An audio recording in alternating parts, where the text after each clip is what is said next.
Good morning. ഇന്ന് നമ്മൾ രണ്ട് പുതിയ അക്കൗണ്ടിംഗ് പ്രിൻസിപ്പിൾസ് അല്ലെങ്കിൽ അക്കൗണ്ടിംഗ് കൺസെപ്റ്റ്സ് ആണ് ഡിസ്കസ് ചെയ്യുകയും പരിചയപ്പെടുകയും ചെയ്യാൻ ശ്രമിക്കുന്നത്. നമ്മൾ ആദ്യമായിട്ട് പരിചയപ്പെടാൻ പോകുന്ന അക്കൗണ്ടിംഗ് പ്രിൻസിപ്പിൾ അല്ലെങ്കിൽ അക്കൗണ്ടിംഗ് കൺസെപ്റ്റ് എന്ന് പറയുന്നത് ഒബ്ജക്റ്റിവിറ്റി കൺസെപ്റ്റാണ്. വെരിഫയബിലിറ്റി അല്ലെങ്കിൽ വെരിഫയബിൾ ഒബ്ജക്റ്റീവ് കൺസെപ്റ്റ് എന്നൊക്കെ പറയാറുണ്ട്. വെരിഫയബിൾ ആയിരിക്കണം. നമ്മൾ റെക്കോർഡ് ചെയ്യുന്ന ഓരോ ട്രാൻസാക്ഷൻസും വെരിഫൈ ചെയ്യാൻ പറ്റണം. ശരിയാണോ എന്ന് ഉറപ്പുവരുത്താൻ പറ്റണം. അതിനെന്താ വേണ്ടത്? വൗച്ചറുകൾ വേണം. വൗച്ചറുകൾ എന്താണെന്ന് നമ്മൾ ഇതിനു മുമ്പ് പഠിച്ചിട്ടുണ്ട് അല്ലേ? എന്താണ്? ഓരോ ട്രാൻസാക്ഷനും എവിഡൻസ് ആയിട്ട്, തെളിവായിട്ട് നമുക്ക് ഉപയോഗിക്കാൻ പറ്റുന്ന രേഖകൾ അല്ലേ? ഒരു സാധനം പർച്ചേസ് ചെയ്യുകയാണെങ്കിൽ നമ്മളത് പർച്ചേസ് ചെയ്യുന്ന സമയത്ത് നമുക്കതിൻ്റെ ബില്ല് ലഭിക്കും. ശരിയല്ലേ? 10,000 രൂപയുടെ സാധനം മേടിച്ചാൽ 10,000 രൂപക്കുള്ള ബില്ല് നമുക്ക് ലഭിക്കും. അപ്പോൾ 10,000 രൂപയുടെ സാധനങ്ങൾ മേടിച്ചു എന്നതിന് തെളിവായിട്ട് നമുക്ക് ആ ബില്ല് ഉപയോഗിക്കാം. നമ്മൾ ആർക്കെങ്കിലും പേയ്മെൻറ്റ് ക്യാഷ് കൊടുക്കുകയാണെങ്കിൽ ആ ക്യാഷ് കിട്ടിയ ആളെ നമുക്ക് റെസിപ്റ്റ് നൽകും അല്ലേ? അപ്പോൾ റെസിപ്റ്റ് ഒരു വൗച്ചറായിട്ട് ഉപയോഗിക്കാം. നമ്മൾ ഇലക്ട്രിസിറ്റി ബില്ല് അടക്കുകയാണ്. ഇലക്ട്രിസിറ്റി ഓഫീസിൽ പോയിട്ട് അടക്കുമ്പോൾ അവിടുന്ന് നമുക്ക് റെസിപ്റ്റ് നൽകും അല്ലേ? അപ്പോൾ ഇലക്ട്രിസിറ്റി ബില്ല് നൽകി എന്നതിന് തെളിവായിട്ട് നമുക്ക് ആ റെസിപ്റ്റ് ഉപയോഗിക്കാം. നമ്മൾ എംപ്ലോയീസിന് സാലറി കൊടുക്കുകയാണെങ്കിൽ ഇത്ര രൂപ, ഇത്ര മാസ ശമ്പളം എന്നൊക്കെ എഴുതിയിട്ട് അവരെ കൊണ്ട് ഒപ്പിട്ട് മേടിക്കും അല്ലേ? ശരിയല്ലേ? അപ്പോൾ അവർക്ക് ശമ്പളം കൊടുത്തു എന്നതിന് തെളിവായിട്ട് നമുക്ക് ആ രേഖ ഉപയോഗിക്കാം.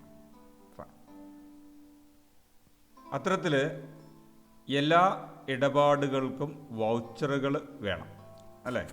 വൗച്ചറുകളുടെ അടിസ്ഥാനത്തിൽ മാത്രമേ ഇടപാടുകൾ രേഖപ്പെടുത്താൻ പറ്റുള്ളൂ. അല്ലെങ്കിൽ എല്ലാ ഇടപാടുകളും വെരിഫൈ ചെയ്യാൻ പറ്റുന്ന രൂപത്തിൽ വൗച്ചറുകൾ ഉണ്ടായിരിക്കണം. അതിൻ്റെ സാധുത ചെക്ക് ചെയ്യാൻ, ആ ട്രാൻസാക്ഷൻ രേഖപ്പെടുത്തിയത് കൃത്യമായിട്ടാണ് എന്ന് ഉറപ്പുവരുത്താൻ പിന്നീട് എപ്പോഴും വേണമെങ്കിൽ നമുക്ക് ചെക്ക് ചെയ്യാൻ പാകത്തിൽ എന്ത് വേണം? വെരിഫയബിൾ ഡോക്യുമെൻറ്റ്സ് വേണം, അല്ലെങ്കിൽ വൗച്ചറുകൾ വേണം എന്ന് ഒബ്ജക്റ്റിവിറ്റി കൺസെപ്റ്റ് നമ്മളോട് പറയുന്നു. എന്താ പറയുന്നത്? According to this concept, each of the transaction should be supported by verifiable documents or vouchers. എല്ലാ ഇടപാടുകൾക്കും വൗച്ചറുകൾ വേണം, അല്ലെങ്കിൽ വെരിഫയബിൾ ഡോക്യുമെൻറ്റ്സ് വേണം. വെരിഫയബിൾ ഡോക്യുമെൻറ്റ്സിനെയാണ് വൗച്ചർ എന്ന് പറയുന്നത് അല്ലേ? നമുക്ക് ആ ഇടപാട് ചെക്ക് ചെയ്ത് നോക്കാൻ, വെരിഫൈ ചെയ്ത് നോക്കാൻ പറ്റുന്ന ഡോക്യുമെൻറ്റ്സ്, അതിനെയാണ് എന്ന് പറയുന്നത്. ഈ ബില്ലുകളും വൗച്ചറുകളും റെസിറ്റുകളൊക്കെയാണ് നമ്മൾ ഡോക്യുമെൻറ്റ്സ് എന്ന് പറയുന്നത് അല്ലേ? അത്തരത്തിലുള്ള രേഖകൾ വേണം. ആ രേഖകളുടെ അടിസ്ഥാനത്തിൽ മാത്രമായിരിക്കണം നിങ്ങൾ ട്രാൻസാക്ഷൻ റെക്കോർഡ് ചെയ്യേണ്ടത്. അപ്പോൾ ആരെങ്കിലും എവിടെയെങ്കിലുമൊക്കെ എന്തെങ്കിലുമൊക്കെ പറയുന്നത് കേട്ട് അതിൻ്റെ അടിസ്ഥാനത്തിലല്ല നിങ്ങൾ ബുക്കിൽ ട്രാൻസാക്ഷൻസ് രേഖപ്പെടുത്തേണ്ടത്. എന്തിൻ്റെ അടിസ്ഥാനത്തിലായിരിക്കണം? വൗച്ചറുകളുടെ അടിസ്ഥാനത്തിലായിരിക്കണം. ഒരു പർച്ചേസ് നിങ്ങൾ റെക്കോർഡ് ചെയ്യുകയാണെങ്കിൽ, സാധനം മേടിച്ച് റെക്കോർഡ് ചെയ്യുകയാണെങ്കിൽ ആ പർച്ചേസ് ചെയ്ത ബില്ല് വേണം. ക്യാഷ് കൊടുത്തത് നിങ്ങൾക്ക് പേയ്മെൻറ്റ് റെക്കോർഡ് ചെയ്യണമെങ്കിൽ പേയ്മെൻറ്റ് കൊടുക്കുന്ന സമയത്ത് നിങ്ങൾക്ക് ലഭിച്ച റെസിപ്റ്റ്, അതിൻ്റെ അടിസ്ഥാനത്തിലായിരിക്കണം നിങ്ങൾ റെക്കോർഡ് ചെയ്യേണ്ടത്. ഇത്തരത്തിൽ ഓരോ ട്രാൻസാക്ഷനും അതിനാവശ്യമായ സപ്പോർട്ടിംഗ് ഡോക്യുമെൻറ്റ്സ്, വൗച്ചേഴ്സ് ഉണ്ടായിരിക്കണം. അതിൻ്റെ അടിസ്ഥാനത്തിലായിരിക്കണം ട്രാൻസാക്ഷൻ റെക്കോർഡ് ചെയ്യേണ്ടത്. ഇനി റെക്കോർഡ് ചെയ്ത് കഴിഞ്ഞാൽ അതെടുത്ത് കളയാൻ പാടുണ്ടോ? അല്ലേ? അത് കൃത്യമായിട്ട് സൂക്ഷിച്ച് വെക്കണം. അപ്പോഴേ പിന്നീട് അത് വെരിഫൈ ചെയ്യാൻ പറ്റുള്ളൂ അല്ലേ? ആർക്ക് വേണമെങ്കിലും ഈ ട്രാൻസാക്ഷൻസ് റെക്കോർഡ് ചെയ്ത് കൃത്യമായിട്ടാണോ എന്ന് ഉറപ്പുവരുത്താനായിട്ട് ഈ ഡോക്യുമെൻറ്റ്സ് വെരിഫൈ ചെയ്ത് ഉറപ്പുവരുത്താൻ പറ്റുന്ന രൂപത്തിലായിരിക്കണം ട്രാൻസാക്ഷൻസ് റെക്കോർഡ് ചെയ്യേണ്ടത്. Okay, fine. ഇങ്ങനെ ചെയ്യുന്നത് എന്തിനു വേണ്ടിയിട്ടാണ്?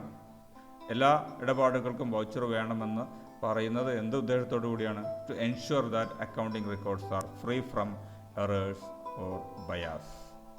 അക്കൗണ്ടിംഗ് റെക്കോർഡുകൾ അല്ലെങ്കിൽ അക്കൗണ്ടിംഗ് റിപ്പോർട്ടുകൾ അത് തെറ്റിൽ നിന്നും തെറ്റിദ്ധാരണകളിൽ നിന്നും മുക്തമാണ് എന്ന് ഉറപ്പുവരുത്താൻ വേണ്ടിയിട്ടാണ് ഇങ്ങനെ വൗച്ചേഴ്സ് വേണമെന്ന് പറയുന്നത് അല്ലേ.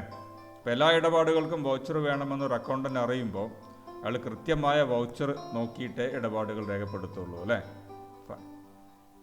അത് തൻ്റെ ഉത്തരവാദിത്തമാണെന്ന് അറിയുന്ന ഒരു അക്കൗണ്ടൻ്റ് കൃത്യമായി താൻ റെക്കോർഡ് ചെയ്യുന്ന എല്ലാ ട്രാൻസാക്ഷനും കൃത്യമായി അതിൻ്റെ രേഖകളുണ്ട്. ആ രേഖകൾ ചെക്ക് ചെയ്ത് കൃത്യമായിട്ട് അയാൾ രേഖപ്പെടുത്തുള്ളൂ അല്ലേ.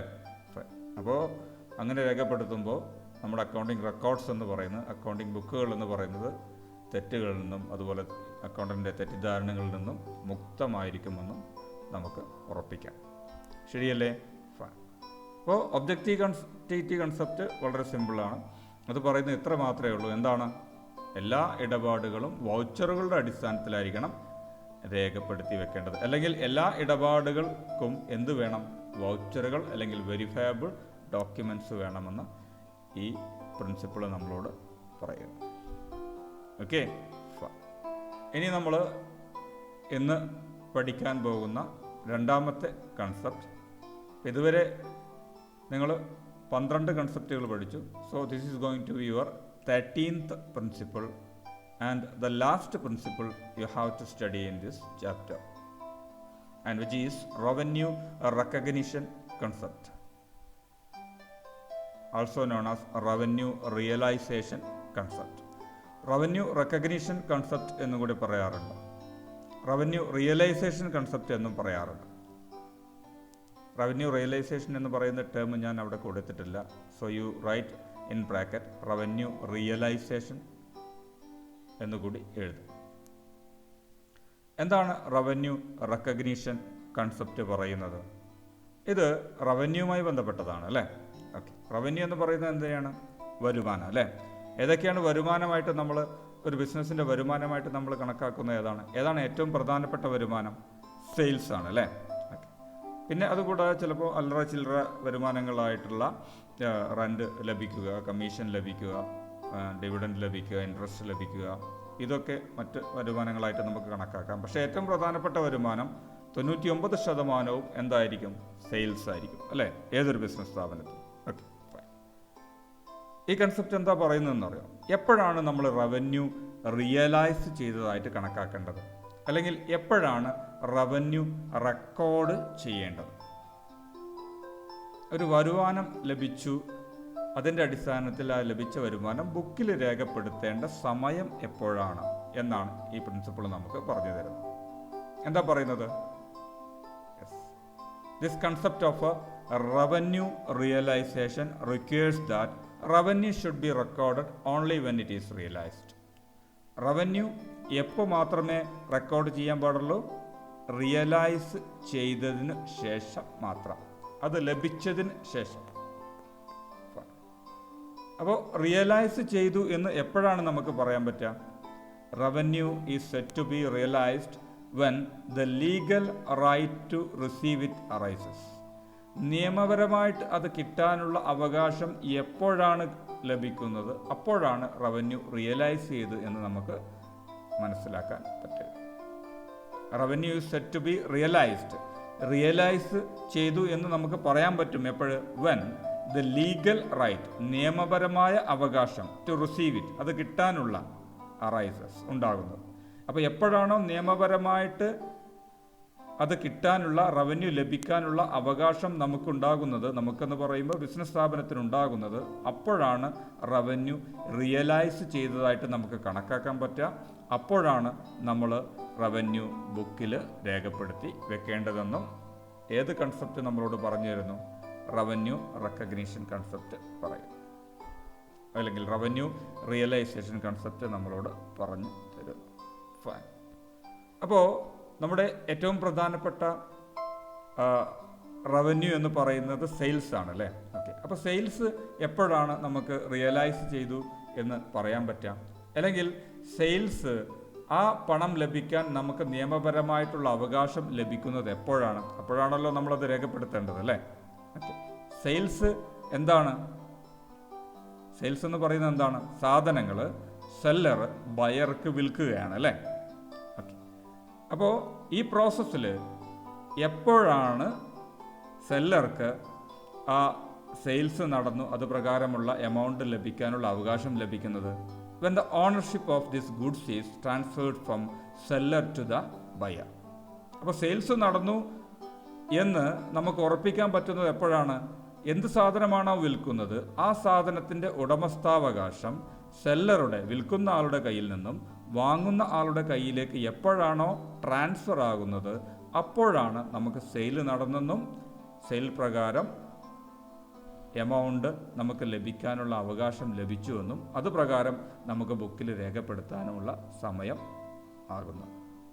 So sales to be recorded, sales എപ്പോഴാണ് റെക്കോർഡ് ചെയ്യുന്നത് അല്ലെങ്കിൽ സെയിൽസ് എപ്പോഴാണ് നമ്മൾ റിയലൈസ് ചെയ്തു എന്ന് മനസ്സിലാക്കേണ്ടത് when the ownership of the goods is transferred from seller to the buyer.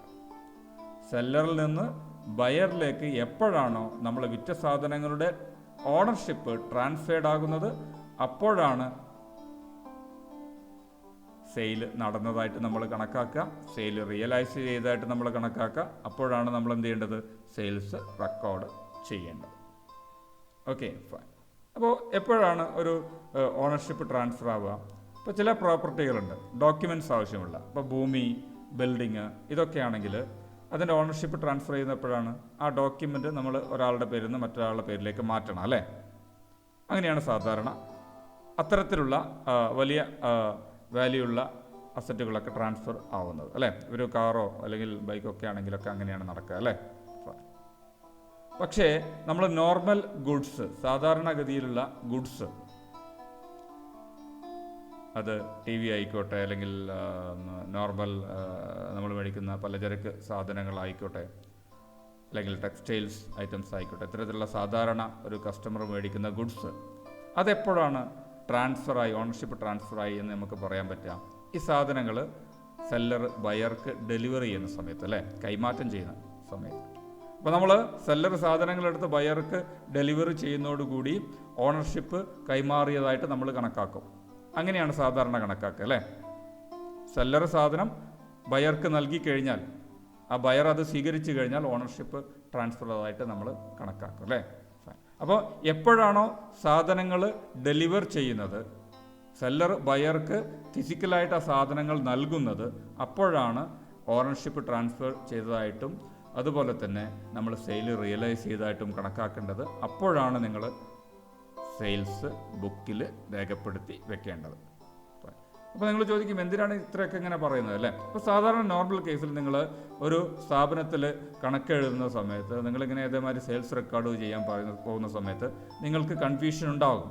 ഏത് സമയത്താണ് രേഖപ്പെടുത്തി വെക്കേണ്ടതെന്ന് കൺഫ്യൂഷൻ ഉണ്ടാകും. ഞാനൊരു ഉദാഹരണം അതിനായിട്ട് ഇവിടെ പറയാം, ഒരു എക്സാമ്പിൾ പറയാം. Suppose order for goods worth 50,000 received on 1st January 2020 from A customer. ഒരു ബിസിനസ് സ്ഥാപനമാണ്. ആ ബിസിനസ് സ്ഥാപനത്തിന് 50,000 രൂപയ്ക്കുള്ള സാധനങ്ങൾ വാങ്ങാനുള്ള ഒരു ഓർഡർ ഒരു കസ്റ്റമർ കൊടുത്തു. സാധനം മേടിച്ചിട്ടുണ്ടോ? ഇല്ല. അത് വാങ്ങാനുള്ളൊരു ഓർഡർ കസ്റ്റമർ കൊടുത്തു. ഫൈൻ. ഈ സാധനങ്ങൾ 17-ാം തീയതി, സപ്പോസ് ഈ സാധനങ്ങൾ ഓർഡർ കൊടുത്ത സമയത്ത് ബിസിനസ് സ്ഥാപനത്തിൽ ഉണ്ടായിക്കൊള്ളുന്നില്ല. ചിലപ്പോൾ അത് ഉണ്ടാക്കേണ്ടി വരും, അല്ലെങ്കിൽ അത് സപ്ലൈക്കാരിന്ന് വാങ്ങേണ്ടൊക്കെ വരും, അല്ലേ? ഓക്കെ. അപ്പോൾ 1st January 2020 കസ്റ്റമർ ഓർഡർ കൊടുത്തത്. പക്ഷേ ഈ സാധനങ്ങൾ കസ്റ്റമർക്ക് അതുണ്ടാക്കിയതിന് ശേഷം അത് ഡെലിവറി ചെയ്തത് എന്നാണ് 17/1/2020. അപ്പോൾ സാധനം കസ്റ്റമർ ഓർഡർ ചെയ്തു 1-ാം തീയതി, 17-ാം തീയതി ഈ സാധനങ്ങൾ കസ്റ്റമർക്ക് ഡെലിവറി ചെയ്തു. അതിനുശേഷം കസ്റ്റമർ മെയ്ഡ് പേയ്മെൻറ്റ് ഓൺ 25/1/2020. ഈ സാധനങ്ങൾക്കുള്ള 50,000 രൂപ ക്യാഷ് കസ്റ്റമർ പേ ചെയ്തതെന്നാണ്, ക്യാഷ് കൊടുത്തത് 25-ാം തീയതി.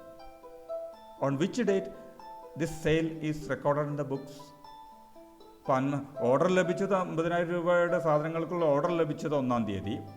ഈ സാധനങ്ങൾ ഡെലിവറി ചെയ്തത് 17-ാം തീയതി. ഈ സാധനങ്ങൾക്കുള്ള ക്യാഷ് ലഭിച്ചത് 25-ാം തീയതി. സോ സ്വാഭാവികമായിട്ടും ഒരു ചോദ്യം ഉദിക്കും, ഈ സെയിൽസ് ബുക്കിൽ രേഖപ്പെടുത്തേണ്ടത് ഏത് ഡേറ്റിലാണ്? കൺഫ്യൂഷനാണ്, അല്ലേ? ആ കൺഫ്യൂഷൻ നിങ്ങളെ ഇല്ലാതാക്കുന്നത് റവന്യൂ റെക്കഗ്നിഷൻ കൺസെപ്റ്റാണ്. ആ കൺസെപ്റ്റ് എന്താ പറയുന്നത്? സെയിൽസ് എപ്പോഴാണ് റെക്കോർഡ് ചെയ്യേണ്ടത്? സെയിൽസ് റിയലൈസ് ചെയ്ത സമയത്താണ്. റിയലൈസ് ചെയ്തെന്ന് പറയുന്നത് ആ ഗുഡ്സിൻ്റെ ഓണർഷിപ്പ് സെല്ലറുടെ കയ്യിൽ നിന്ന് ബയറിലേക്ക് ട്രാൻസ്ഫർ ആവുന്നത് ഏത് ഡേറ്റിനാണോ അന്നാണ് ആ സെയിൽസ് റെക്കോർഡ് ചെയ്യേണ്ടത് അല്ലേ. ഇവിടെ സാധനങ്ങൾ ഡെലിവർ ചെയ്യുന്നത്, കൈമാറ്റം ചെയ്യുന്നത് എന്നാണ്? 17/1/2020 അപ്പോൾ നിങ്ങൾ സെയിൽസ് റെക്കോർഡ് ചെയ്യേണ്ടത് എന്നാണ്? 17/1/2020. അപ്പോൾ ഈ കൺസെപ്റ്റിൻ്റെ പ്രാധാന്യം നിങ്ങൾക്ക് മനസ്സിലായി എന്ന് കരുതാണ് അല്ലേ. അപ്പോൾ നമ്മൾ യഥാർത്ഥത്തിൽ ട്രാൻസാക്ഷൻസ്, ഇടപാടുകൾ രേഖപ്പെടുത്തുന്ന സമയത്ത് അത് റവന്യൂ ആണെങ്കിൽ റവന്യൂ രേഖപ്പെടുത്തേണ്ടത് എപ്പോഴാണ്?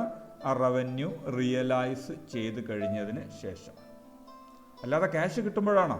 അല്ല. യഥാർത്ഥത്തിൽ അത് കിട്ടാനുള്ള അവകാശം നിങ്ങൾക്ക് ലഭിക്കുന്നെങ്കിൽ എപ്പോഴാണോ അപ്പോൾ നിങ്ങൾക്ക് റെക്കോർഡ് ചെയ്യാം. അപ്പോൾ സെയിലാവുമ്പോൾ ആ സാധനങ്ങൾ ഡെലിവറി ചെയ്യുന്ന സമയത്ത് ആ സാധനങ്ങളുടെ ഓണർഷിപ്പ് സെല്ലർ ബയർക്ക് കൈമാറിയതായിട്ട് നമ്മൾ കണക്കാക്കുന്നു. സോ എന്നാണോ ഡെലിവറി നടത്തിയത്, സാധനങ്ങൾ കൈമാറിയത്, അന്നാണ് നമ്മൾ സെയിൽസ് രേഖപ്പെടുത്തി വെക്കേണ്ടത്. I think it's clear. Okay, ഇത്തരത്തിലുള്ള ചോദ്യങ്ങൾ നിങ്ങൾക്ക് പരീക്ഷയ്ക്ക് പ്രതീക്ഷിക്കാവുന്നതാണ്. അപ്പോൾ മനസ്സിലാക്കുക, സെയിൽസ് റെക്കോർഡ് ചെയ്യേണ്ടത് ഓണർഷിപ്പ് കൈമാറുന്ന സമയത്താണ്.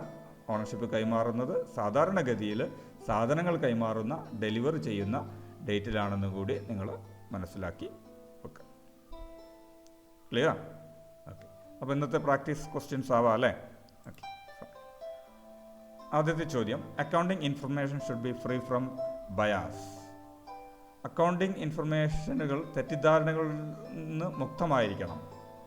അക്കൗണ്ടൻ്റെ തെറ്റായ ധാരണകളിൽ നിന്ന് മുക്തമായിരിക്കണം എന്ന് ഒരു സ്റ്റേറ്റ്മെൻറ്റ് പറയാം. അല്ലെങ്കിൽ അക്കൗണ്ടൻ്റ് എവിടുന്നെങ്കിലും എന്തെങ്കിലും കേട്ടതിൻ്റെ അടിസ്ഥാനത്തിലല്ല രേഖപ്പെടുത്തേണ്ടത്, അത്തരത്തിലുള്ള തെറ്റായ ധാരണകളിൽ നിന്ന് മുക്തമായിരിക്കണം എന്നൊരു സ്റ്റേറ്റ്മെൻറ്റ് നൽകുകയാണ്.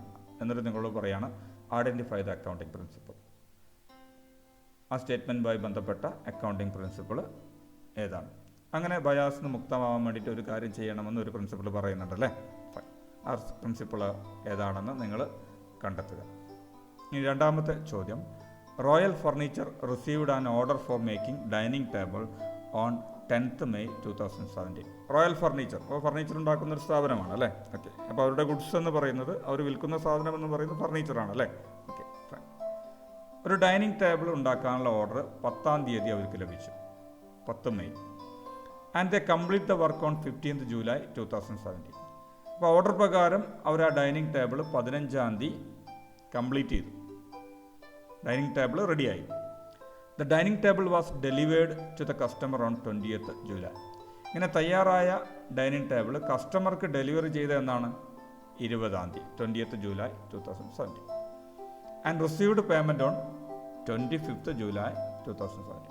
അങ്ങനെ ഡെലിവറി ചെയ്ത ഈ സാധനങ്ങൾക്കുള്ള പേയ്മെൻറ്റ് ക്യാഷ് 25th തീയതി ലഭിച്ചു.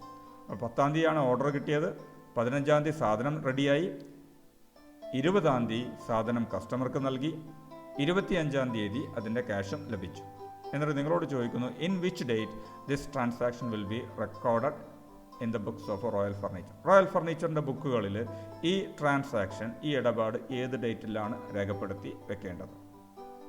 എന്നിട്ട് കാരണം ചോദിക്കുന്നു, വൈ. അപ്പോൾ കാരണം ചോദിക്കുമ്പോൾ നിങ്ങൾ എന്താ എഴുതേണ്ടത്? ഏത് പ്രിൻസിപ്പിൾ പ്രകാരമാണ് ആ ഡേറ്റിൽ റെക്കോർഡ് ചെയ്യാൻ പറയുന്നതെന്ന് നിങ്ങൾ പറയും. അപ്പോൾ അക്കോർഡിംഗ് ടു ദിസ് പ്രിൻസിപ്പിൾ എന്താണ്? Sale is to be recorded when it is realised or when the ownership of the goods is transfer from seller to the buyer എന്ന് നിങ്ങൾ എഴുതും. ഓക്കെ, രണ്ട് ചോദ്യം മാത്രമേ ഇന്നെടുത്ത ഭാഗവുമായിട്ട് ബന്ധപ്പെട്ട് ചോദിക്കുന്നുള്ളൂ. അതിനുശേഷം ഒരു മാച്ച് ദ ഫോളോയിങ് കൂടി നിങ്ങൾക്ക് തരികയാണ്. അതിൽ പഴയ പ്രിൻസിപ്പിൾ കൂടി ഉണ്ടാവാം. ഓക്കെ, അപ്പോൾ നിങ്ങൾ എന്താ ചെയ്യേണ്ടത്? കോളം എയിലെ ഐറ്റവുമായിട്ട് മാച്ച് ചെയ്യുന്ന കോളം ബിയിലെ ഐറ്റം എടുത്തിട്ട് നിങ്ങളത് തിരഞ്ഞെടുത്ത് എഴുതുക. ഓക്കെ, എന്താണ് ആദ്യം പറയുന്നത്? Every transaction will have 2 effects. എല്ലാ ഇടപാടുകൾക്കും 2 ഭാഗങ്ങളുണ്ട്. All transaction should be supported by vouchers. എല്ലാ ട്രാൻസാക്ഷനും സപ്പോർട്ടിംഗ് വൗച്ചറുകളുണ്ടായിരിക്കണം, രേഖകളുണ്ടായിരിക്കണം എന്ന് പറയുന്നു. Only monetary transactions are recorded. പണത്തിൻ്റെ അടിസ്ഥാനത്തിലുള്ള ഇടപാടുകൾ മാത്രമേ രേഖപ്പെടുത്താൻ പാടുള്ളൂ. Follow same accounting practices every year. Accounting practices നിങ്ങൾ ഉപയോഗിക്കുന്നത് എല്ലാ വർഷവും ഒന്ന് തന്നെ ആയിരിക്കണമെന്ന്. ഓക്കെ, ഇതുമായി ബന്ധപ്പെട്ട പ്രിൻസിപ്പിളുകൾ ഏതാണെന്ന് ബി കോളത്തിൽ കൊടുത്തിട്ടുണ്ട്. അതിൽ ശരിയായ പ്രിൻസിപ്പിൾ എടുത്ത് അതിന് നേരെ എഴുതി നിങ്ങൾ കാണിക്കും. ഓക്കെ, അപ്പോൾ ഈ വർക്കുകൾ നിങ്ങൾക്ക് നൽകുമ്പോൾ ആ പറഞ്ഞ ഡേറ്റിൽ തന്നെ കംപ്ലീറ്റ് ചെയ്ത് അയച്ചു എന്ന് ഉറപ്പ് വരുത്തുക. സോ ഇത് സബ്മിറ്റ് ചെയ്യേണ്ടത് ബുധനാഴ്ചയാണ്. And I think it's high time to say goodbye. Have a nice day. Thank you.